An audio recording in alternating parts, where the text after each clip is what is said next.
Hello नमस्कार दोस्तों, मेरा नाम अमोल मानघर है। तो फिर चलिए मैं आप लोगों का और एक अच्छे तरीके से अपने YouTube चैनल में आपका स्वागत करता हूँ। सो गाइस, अभी हम आज अध्याय नंबर 6 शुरू करने वाले हैं।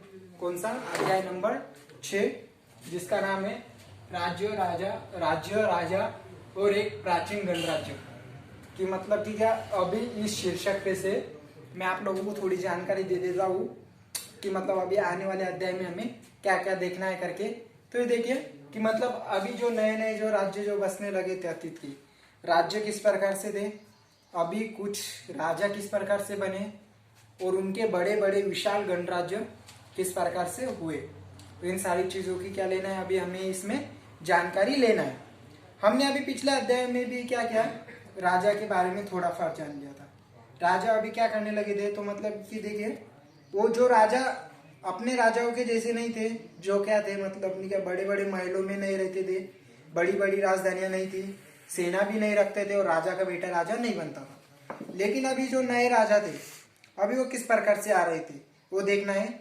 और अभी हम हमारे हमारे अभी जो भी कुछ शासक वगैरह रहता है, जैसा कि हमारे राजनीतिक में क्या करते हैं हम, चीफ मिनिस्टर, प्राइम मिनिस्टर या फिर बहुत सारे शासकों को मतलब क्या कर देते हैं, मतदान के रूप से, मतदान के द्वारा क्या करते हैं, उनको हम चुने जाते हैं।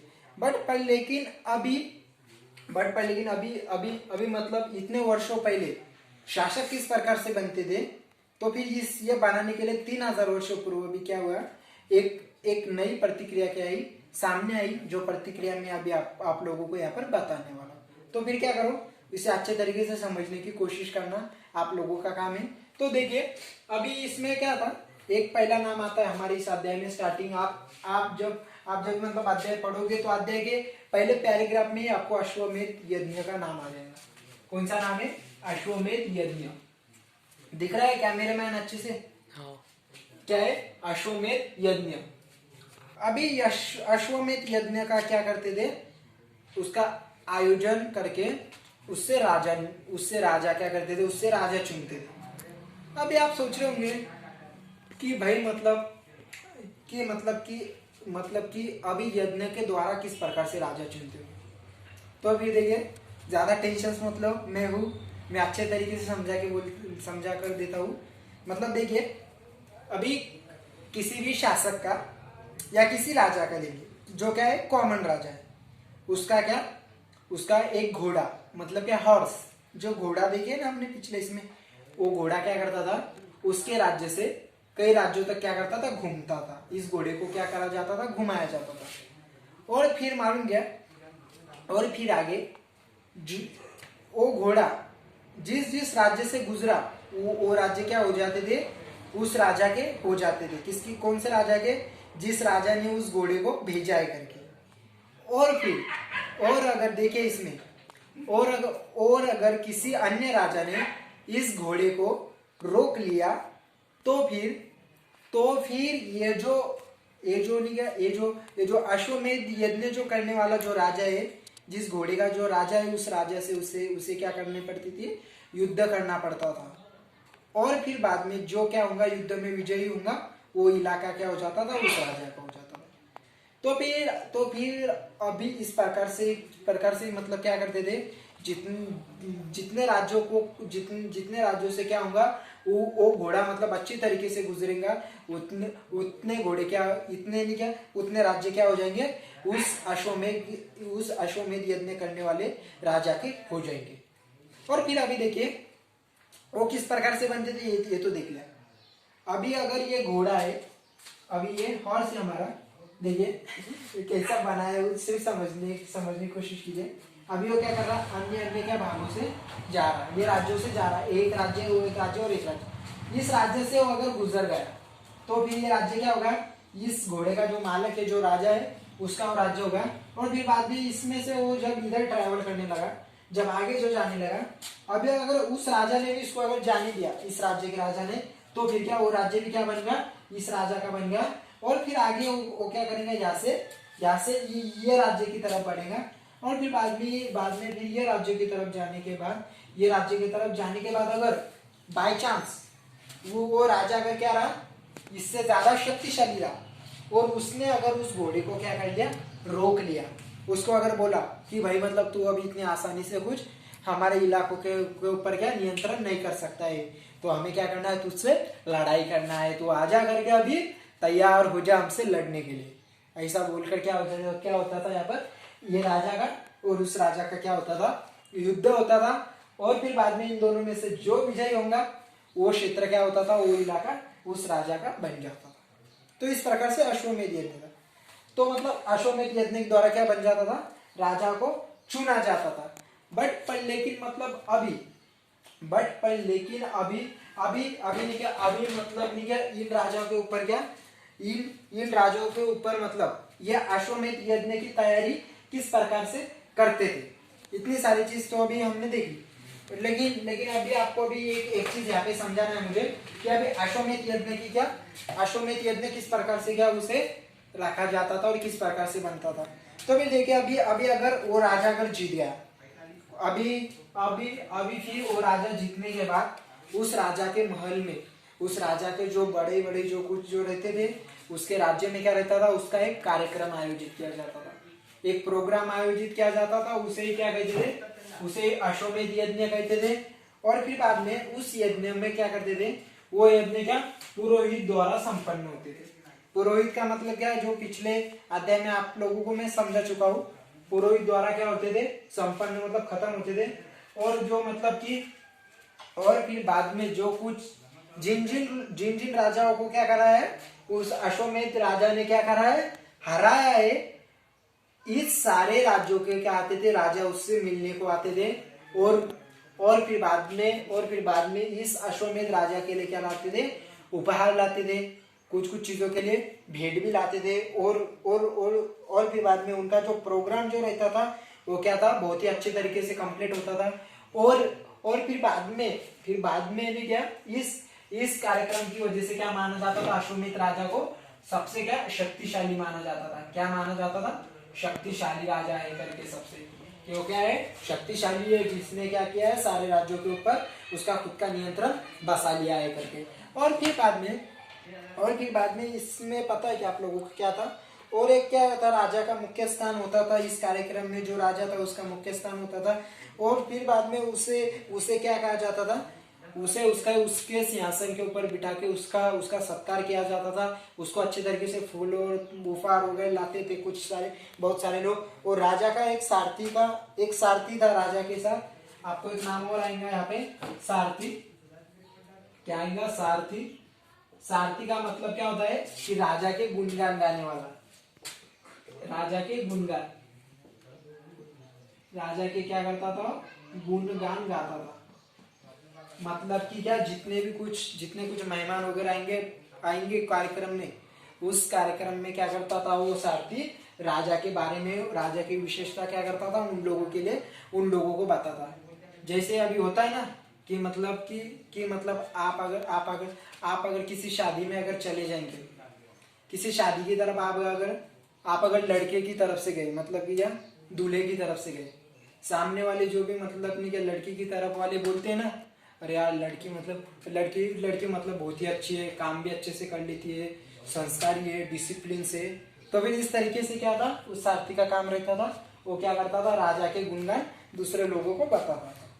और फिर बाद में और एक था, और एक शब्द आता है, तो ये शब्द है देखिए, खासकर क्या था, इनमें सगे संबंधी सारे आते थे राजा का मतलब जो भी कुछ परिवार रहता था, दूर के रिश्तेदार, वो सारे लोग क्या आते थे, प्रोग्राम में भाग लेते थे।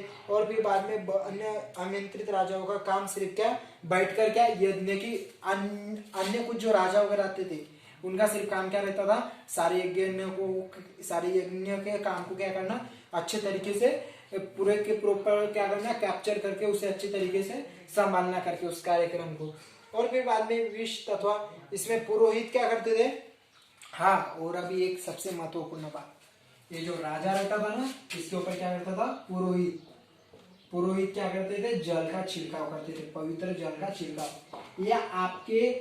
ये अपने अध्याय के पीछे अभ्यास करे में जो प्रश्न जो है स्वाध्याय में आंसर दिया गया है, क्वेश्चन पूछा गया है। पुरोहित का मतलब क्या काम करते थे अश्वमेध यज्ञ में, तो क्या करते थे, जल का छिड़काव करते थे। तो फिर अभी इतने पॉइंट में इतना ही था। तो फिर और देखिए, और फिर अभी आपको ये पॉइंट अच्छे तरीके से समझा गया होगा। और आपको मतलब जिसे कुछ समझा नहीं तो मुझे अच्छे तरीके से पूछ भी सकते हो डबल से। और बट पर लेकिन मतलब मेरा तो कहना है कि आप अगर उस वीडियो को अगर अच्छे से गौर से सुनेंगे और गौर से अगर देखेंगे तो फिर आप लोगों को मुझसे कांटेक्ट करने की भी कोई जरूरत नहीं है, ऐसा मुझे लगता है। बट लेकिन उसे अच्छे से सुनो, अच्छे से करना आप लोगों का काम है। आगे अभी दूसरा जो पॉइंट आता है हमारा वो है जनपद। इसमें पॉइंट है जनपद। क्या है, जनपद। देखिए वो अध्याय थोड़ा सा क्या दिमाग लगाने के लिए थोड़ा सा टफनेस है। और मैं अभी आप लोगों को बता दूं कि अभी यहाँ से जो भी कुछ अध्याय आने वाले हैं इनमें अभी थोड़ा थोड़ा क्या रहने वाला, हार्ड तरीके से बढ़कर जाने वाले हैं। तो फिर आप लोग भी क्या करो, तैयारी अच्छे से स्टार्ट कर दो। अभी इजी वाला पार्ट क्या हो चुका है, खत्म हो चुका है, समझ लीजिएगा। जनपद का अभी क्या रहता है, मैं आपको पहले जनपद के बारे में पूरा अच्छे से समझा दूं। जन का होता है, अभी जन का एक शाब्दिक अर्थ शब्द है जो क्या है, जन की बसने की जगह। जन की बसने की जगह उसे कहेंगे जनपद। जन की बसने की क्या जगह, जिसे कहेंगे बसने की जगह, जिसे क्या कहेंगे हम, जनपद कहेंगे। जन मतलब क्या, बहुत सारी जनता लोग, और पद मतलब क्या, बसने की जगह। तो मतलब क्या, जहाँ पर भी क्या जनता अच्छी मात्रा में यहाँ पर आकर क्या हो स्थापित हो जाए उसे कहते थे जनपद। फिर अगला पॉइंट आता है, फिर देखिए जो हमारा खुदाई की गई है पुरातत्वविदों को खुदाई में ऐसा मिला, दिल्ली में पुराना किला। क्या, मैं अभी आपको जो लिखा के दे रहा हूँ वो आप भी लिख लीजिए। क्या, दिल्ली में पुराना किला, दिल्ली का किला है ना, ये किला दिल्ली का पुराना किला। उसके बाद में उत्तर प्रदेश में मेरठ, आपको मैं शॉर्ट में लिख के दे रहा हूं उत्तर प्रदेश, उसका मीनिंग क्या है, उत्तर प्रदेश में क्या, मेरठ, यूपी का मेरठ और मेरठ के पास क्या है, हस्तिनापुर, मेरठ के पास हस्तिनापुर, और क्या, और एटा के पास, और क्या है, एटा तो मुझे भी इतने अच्छे से नहीं पता, एटलस में देख लेना है एटा को। और एटा के पास क्या, आंतरजी खेड़ा है, इनमें क्या प्रमुख है। और ये क्या है, प्रमुख है जनपद। कि वो क्या मिले, ये क्या मिले, पुरातत्वविदों को खुदाई के बाद इस जगहों से क्या मिले, अच्छी जानकारी मिली। और पुरातत्वविदों ने जब उसकी खुदाई की तो फिर उन्हें खुदाई के बाद ये पता चला कि वो सारे लोग क्या थे, झोपड़ियों में रहते थे। बेसिकली चीज क्या करते हैं, पुरातत्वविद सबसे पहले पता लगाते हैं। और देखिए हमारे अभी आप बता रहे होंगे, आप सोच रहे होंगे कि मतलब कि इतना कुछ खुदाई करने के बाद ये चीज तो एक नॉर्मल सी मिलने की, बट पर लेकिन मतलब नहीं क्या, मतलब बट पर लेकिन इतनी एजी चीज क्यों दी, झोपड़ियां। तो सब लोगों को पता चलेगा कि झोपड़ियों में रहते होंगे। बट लेकिन देखिएगा, ये एनसीईआरटी क्या है, शुरुआत है 6 की, 6ठी की। तो क्या है, शुरुआती में आपको एकदम बेसिकली से कि छोटी छोटी चीजों को क्या कर रहा हूं मैं, अच्छे तरीके से समझा रहा हूं। तो फिर करके आप उसे एजी समझ के छोड़िएगा मत। बस जैसे जैसे हमारा क्या बढ़ जाएगा, वर्ग बढ़ते जाएगा, वैसे वैसे क्या करेंगे, वैसे वैसे हमारा क्या बढ़ेगा, हार्डनेस भी बढ़ते जाएगा। और जो लोग क्या थे, झोपड़ियों में रहते थे, और क्या, मवेशिया, भेड़, बकरी, क्या लिख लो आप, अब मुझे यहाँ पर लिखने के लिए टाइम नहीं जाना। मवेशिया, भेड़, बकरी, दाल, गेहूं, मटर, धान ऐसी कुछ सारी चीजों को क्या करते थे वो, फसलें, ऐसी कुछ सारी फसलें वो क्या करते थे, उगाते थे। तो देखिए अभी ये भी आपको जनपद का भी अच्छे तरीके से समझ गया होगा, उम्मीद करता हूँ। जिसको नहीं समझा वो फिर से क्या करो, वीडियो को थोड़ा सा स्किप करो पीछे और जाके रिमाइंड में जाकर देखिए। और महाजनपद अगला जो है, महाजनपद मतलब कि क्या, जनपद के डबल जाने वाला, मतलब कि क्या, जिस जगहों पर क्या हो गई, जनपद ज्यादा हो गई, ज्यादा क्या शहरीकरण हुआ, उस चीज को बोलेंगे महाजनपद। वो ध्यान में रखो, ये लिखा के नहीं दे रहा हूँ। अगला पॉइंट है हमारे, मतलब आज पार्ट 1 का आखिरी पॉइंट जो है कर। उसे इंग्लिश में लिख के देता हूँ टैक्स। क्या है? टैक्स। अभी कर, अभी देखिए अभी के भी क्या करते हैं शासक, कर वगैरह लेते हैं, राजनीतिक में भी कर वगैरह चलता है, सब तरफ टैक्स चलता है। तो लेकिन अभी ये जो लोग थे ना पुराने, अभी अभी वो भी क्या करने लगे थे, जैसे जैसे अभी वो बढ़ने लगा, जैसे जैसे अभी 3 बीतते गए तो फिर अभी क्या हुआ, तो फिर अभी ये जो राजा होते वो भी क्या थे कि मतलब कर के ऊपर अभी ज्यादा ध्यान देने लगे थे, और वो भी कर के तरफ, कर के बारे में सोचने लगे थे कि अब हम क्या करेंगे, कर लोगों से कर लेंगे करके। तो अभी कर किस प्रकार से लेते थे मैं वो आप लोगों को अभी यहाँ पर समझाता हूँ। तो देखिए अच्छे तरीके से, कर क्या करते थे, फसलों पर लगाए कर सबसे महत्वपूर्ण थे क्योंकि अधिकांश लोग क्या थे, कृषक थे।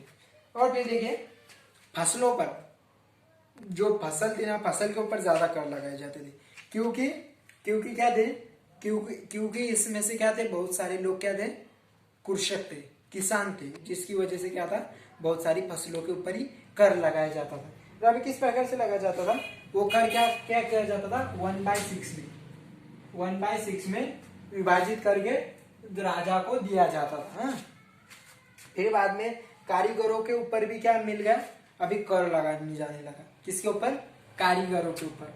और अब भी कारीगरों के ऊपर मतलब क्या, जो लोहार सोनार जो होते हैं ना अपने, जो जो क्या क्रांत करके, जैसे अभी बुनकर, लोहार, सोनार, बुनकर, देखिए मैं वो थोड़ा सा लिख के दे रहा हूँ बट आगे आपको समझाऊंगा। बुनकर, सोनार और लोहार, सोना और लोहार, लोहार अभी जैसे कुछ जो क्या है, कारागिर मतलब अच्छे, उन लोगों से कर कैसे लेते थे, तो फिर समझ लीजिएगा ये जो लोग क्या करते थे, महीने में से 1 या 2 बार क्या करते थे, 1 या 2 बार क्या करते थे, राजा के लिए काम करते थे, वो क्या रहता था, उनका कर रहता था। और फिर बाद में पशुपालकों को जानवरों या उत्पाद के लिए कर देना पड़ता था। और ये जो पशुपालक जो थे, पशुपालकों को क्या, उनका जो भी कुछ उत्पादन वगैरह आने वाला, इसमें से थोड़ा हिस्सा क्या करना पड़ता था, राजा को देना पड़ता था। बाद में व्यापारियों को, जो व्यापारी थे, व्यापारियों को क्या था, बाद में देखिए व्यापारी से भी कर लिया जाता था। व्यापारियों को क्या था, अपना जो सामान जो रहता है खरीदने को और बेचने के लिए भी क्या करना पड़ता था, कर का सहायता लेकर राजा को कर देना पड़ता था। फिर बाद में आखेटक तथा संग्राहक, आखेटक मतलब क्या, शिकार, संग्राहक मतलब क्या, किसी चीज का समूह बना के रखने वाला। समझा हुआ ना, पहले कुछ 1 या दूसरे अध्याय में अच्छे तरीके से बताया हूँ। तो मतलब क्या, आखेटक और संग्राहकों को भी क्या करता था, ये जो जंगलों में से कुछ जो फल फूल जो लाते थे, वो क्या करने पड़ते थे, आधे क्या करना पड़ते थे, राजा को देना पड़ते थे। तो इसी तरीके से आपको अच्छे से माइंड में आ गया होगा। मैं उम्मीद करता हूँ जिन लोगों को अभी भी समझ में नहीं आ रहा है, वो लोग क्या करें, इसी वीडियो क्या करो, अच्छे से पीछे रिमाइंड में जाकर अच्छे से देखो, गौर से सुनिएगा, पूरी चीज समझ जाएंगी। देखिए मुझसे तो मतलब इतनी कुछ गलतियां अभी नहीं हो रही, तो मतलब कि क्या आप ही कहीं ना कहीं गलती कर रहे होंगे, ये बात सोचो और खुद को क्या करो, बेस्ट बनाओ, और अपनी तैयारी को भी खुद को ये बनाओ और आगे बढ़ते रहो। दोस्तों मैं आपके साथ हूँ, लेट्स बिकम सक्सेसफुल टुगेदर। साथ में मिलकर क्या करेंगे, चलेंगे, तैयारी साथ में करेंगे और साथ में क्या करेंगे, सक्सेस भी पाएंगे। बट पर लेकिन मतलब कि जैसे मैं स्ट्रगल करता हूँ, मतलब कि क्या, मैं अभी खुद का बारे में कुछ अच्छा नहीं बताऊंगा, बट लेकिन स्ट्रगल करना है तो करना है, चाहे कुछ भी हो जाए। आईएएस बनना है तो बनना है आप लोगों को और मुझे भी। देखिए मतलब प्रॉब्लम्स बहुत सारे कुछ आते हैं, मेरे साथ भी कुछ सारे प्रॉब्लम्स है। फिलहाल तो मैं अभी सैडनेस से में ही हूँ, फिलहाल मैं पूरा I am a broken, but फिर भी मैं क्या कर रहा हूँ, आगे मेरा सपना लेकर चल रहा हूँ। तो फिर आप लोग भी क्या करो, रुको मत। मेरे व्हाट्सएप का मतलब डीपी अभी बहुत सारे लोगों ने चेक किया, उसके ऊपर क्या लगा, शेयर का इमोजीज लगा। बहुत सारे बच्चों ने मैसेज किया कि सर मतलब क्या हुआ, शेयर इमोजीज क्यों वगैरह, ऐसा कुछ, ऐसा कोई कुछ नहीं होता है। क्या मतलब कि क्या, जो इंसान रहता है सैड हो गया, उसने लगाया, मैंने मतलब ऐसा सैड होकर के लगा दिया हूँ। तो फिर मतलब कि क्या, आप क्या करो, मतलब कि कहने का ये बात है कि मतलब हालात कैसे भी क्यों ना हो, लेकिन हमें रुकना नहीं है, हालात को क्या करना है, बदल देना है। तो चलिए, तो हमारे अभी मैं पार्ट 2 बहुत ही जल्दी मतलब कल या परसों ही लेकर लौटूंगा। तब तक आप लोगों को क्या करना है, इस वीडियो को अच्छे तरीके से वायरल करना है, चैनल को लाइक करो, सब्सक्राइब करो एंड शेयर करो। तो चलो दोस्तों, मैं आपसे मिलूंगा अगली वीडियो में बहुत ही जल्दी। तो मैं अमोल मानघरे आपसे भी अनुमति चाहता हूँ।